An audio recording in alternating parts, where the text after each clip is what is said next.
29 जून को मैं Bhiwani DC office के आगे आमरण अनशन पे बैठूंगा। पूरे सर्व समाज से, हरियाणा प्रदेश के लोगों से अपील करता हूं हाथ जोड़ के कि पूरा समाज इस बेटी की न्याय की लड़ाई में मेरा साथ दे सके। बीत चुके हैं, तो अभी तक सीबीआई इन्वेस्टिगेशन की आप लोगों ने मांग भी की थी, वो एक्सेप्ट भी कर ली गई थी। तो ये जो अभी जांच है, कहाँ तक आगे पहुंची है? जांच का ही तो नहीं पता लग रहा जी कहाँ तक आगे पहुंची है।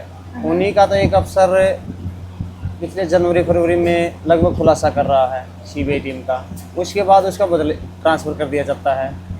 अब जो दूसरा अफसर आया है वो जून के एंड में कह रहा था कि हम इसका रिपोर्ट सारी जांच प्रक्रिया दे देंगे। और हमने स्टेटस रिपोर्ट लगाई, उसके ज़रिए वो 1 महीने का टाइम और बढ़ा लेंगे अगस्त का करके। तो 9 महीने में अब तक मतलब क्या क्या उतार चढ़ाव देखने को मिले? सीबीआई इन्वेस्टिगेशन की तरफ से क्या क्या चीज़ें आपके सामने खुलकर आई हैं? सीबीआई की तरफ से हमारे सामने कोई रिपोर्टें खास करके खुल के नहीं आई हैं। जी। एक एम्स की रिपोर्ट का चर्चा ज़रूर हुआ था उसमें, कि उन्होंने ये कहा था कि जो एम्स की जो दिल्ली की रिपोर्ट आई है उसने रोहतक जो मेडिकल की रिपोर्ट है ना उसको खारिज कर दिया है। वो नहीं मानती, उसको ख़त्म कर दिया है। तो जैसे पुलिस ने तो ये साबित करने के लिए मतलब जद्दोजहद बड़ी करी थी कि ये सुसाइड था, ये कहीं जो है मर्डर नहीं था ये मनीषा का। और इसको लेकर नो डाउट बहुत बड़ा धरना प्रदर्शन भी चला और बीच बीच में भी धरना प्रदर्शन देखने को मिला। तो ये बीच में जो धरना प्रदर्शन आपने चलाया था, इसको हटाने के पीछे का क्या कारण था? हटाने के पीछे का कहाँ कारण था जी? पीछे हटाने का कहाँ कारण है इसका? वो तो मैं सीबीआई की जांच मांग ली थी, यही बात था, बस इस करके था। बीच मगर में एक बार और स्टार्ट किया गया था धरना। स्टार्ट अभी तो चल ही रहा है धरना। अच्छा। हमारा 29 को है डीसी ऑफिस के आगे, हम आमरण अनशन पे करेंगे। इस केस का खुलासा करे सीबीआई टीम।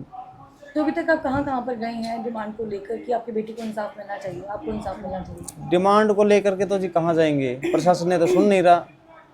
सीबीआई टीम से बात होती है, वो अफसर को बदला बदली कर दिया, एक को दूसरा अफसर आया हुआ है, वो कहता है टाइम निकालते जा रहे हैं आगे आगे। हम तो जनता में जाए हैं जी, जनता के साथ में है बस। कोई राजनीतिक साजिश लगती है आपको इसके पीछे? हाँ, राजनीतिक साजिश तो हो गई जी, जब तो इतना मामले को दबाया जा रहा है। कभी अफसर को बदल रहे हैं, कभी दूसरा ले रहे हैं। नहीं तो हमने तो देखा नहीं था कि ये अफसर को एकदम से जो अफसर खुलासा कर रहा है उसको ट्रांसफ़र कर दें। एक लड़की की मौत के पीछे किस प्रकार की राजनीति जो है भिवानी के अंदर की जा रही है, जिसको लेकर आपको लगता है कि सरकार को बेनिफिट होगा, एक पक्ष को बेनिफिट होगा? मतलब किस तरीके से देखते हैं आप इस राजनीति को? सरकार को बेनिफिट हो या न हो जी, हाँ जी। मगर हमारे प्रदेश में इससे बड़ा अन्याय नहीं है। एक बेटी को मार काट के घेर दिया है, ठीक है, और हम लोग दर दर की ठोकरें खा रहे हैं न्याय के लिए, और सरकार एक बार भी नहीं सुन रही है। तो इसमें सरकार का क्या फ़ायदा होगा? सरकार को सोचना चाहिए जी। कि भी जब हो गया है कम से कम उस चीज़ का खुलासा तो होए, वो अपराधी तो पकड़े जाएं जिन्होंने एक बेटी को काट बांट के घेर दिया है। सुगबुगाहट तो उस समय भी हुई थी जब आंदोलन चल रहा था, जब रवि आज़ाद और कमेटी के सदस्यों ने मिलकर ये बात कही थी कि आपको इस बात के बारे में पता था कि मनीषा ने सुसाइड किया है और सुसाइड नोट आप पहले से देख चुके हैं। और पुलिस ने भी यही कहा था कि फर्स्ट डे आपने देख लिया था, आपने फ़ोटो भी मांगी थी, लेकिन हमने देने के लिए मना कर दिया था। इसी वजह से 5वें दिन सुसाइड नोट को उजागर करना पड़ा, क्योंकि मामला बहुत ज़्यादा बढ़ गया था। इसको लेकर क्या कहेंगे आप? नहीं, हमारे पास कोई नहीं आएगा सुसाइड नोट के बारे में, नहीं हमें कोई खबर है। हमारे पास तो कर्मू पत्रकार की टीम लगभग 17 अगस्त को लेके आई है शाम को, वो भी डुप्लीकेट कॉपी, और उस चीज़ को भी हमने नकार दिया कि वो थी ही नहीं। आपने हैंडराइटिंग में मैच करके देखी थी, हैंडराइटिंग में मैच हो रही थी या नहीं हो रही थी? बिल्कुल नहीं हो रही थी जी। तो जिस तरह से आप 9 महीने हो गए आपको इंतज़ार करते करते, तो आगे की रणनीति किस प्रकार की आप तैयार करेंगे ताकि निष्पक्ष तौर पर जांच हो सके इसकी, क्योंकि सीबीआई को भी बहुत ज़्यादा टाइम लग चुका है।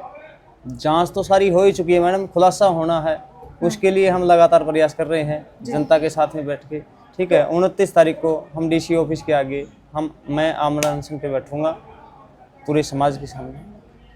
पूरे डीसी ऑफिस के सामने आप आमरण अनशन पर बैठने वाले हैं, तो पूरे हल्के के लोग आएंगे, पूरे हरियाणा के लोग आएंगे, तो उनसे आप क्या रिक्वेस्ट करना चाहते हैं? मैं तो यही अपील करूंगा जी कि बेटी की न्याय की लड़ाई है, पूरा समाज साथ दे। मतलब कहीं ना कहीं जो मनीषा को लेकर आंदोलन चला था वो दोबारा से उजागर होगा और लोग भी आपका साथ देने के लिए आएंगे। बिल्कुल देंगे जी, क्योंकि बेटी की लड़ाई की बात है जी। कहीं ना कहीं मतलब प्रयास में आपने ये मान लिया है कि लोगों के सपोर्ट के बिना कोई आंदोलन आगे बढ़ाना नहीं है जी।